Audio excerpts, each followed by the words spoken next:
Find a way na makasama ka sa operating team ni Dax at siguraduhin mong hindi na siya makakalabas ng buhay ng operating room. Nakita ni Dax na balak siyang barilin ng tao na binayaran ni Moira ay ginawang hostage si Annalyn para makalabas. Pero nabaril pa rin siya ng hitman at natamaan sa kanang braso. At nang papalabas na naman siya ay nabaril sa paa. Nakipaglaban si Dax sa hitman at inutusan si Annalyn na damputin ang baril ng hitman na tumilapon at barilin ito para umano hindi na makalaya pa si Moira. Pero hindi magawang kalabitin ni Annalyn ang baril at hindi siya kriminal o mamamatay tao. Habang si Dax ay patuloy na nakipaglaban at napatumba ito ng kalaban, kaya nakuha ng hitman ang baril kay Annalyn at balak pa atang dispatsahin si Annalyn. Pero nakarecover si Dax at hinampas sa ulo itong hitman. Kaya hila-hila na naman ni Dax si Annalyn papalayo.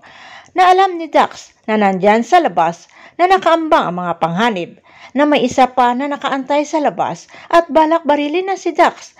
Kaya naglaban ang dalawa hanggang sa pinuntirya na si Dax ng baril. Pero paparating sila ni Michael at nakita ang pangyayari kaya binundol ng sasakyan ni Michael ang kasama na hitman. Habang si Regan ay agad bumaba ng sasakyan at binugbog itong binundol nila. Pero hindi nila namalayan na dumating na ang hitman na natakasan kanina ni Dax at binaril si Dax sa ulo at pati si Annalyn ay tinamaan sa kaliwang braso. Agad sinugod sa Apex si Dax at kailangan iligtas ang buhay nito para hindi makalaya si Moira.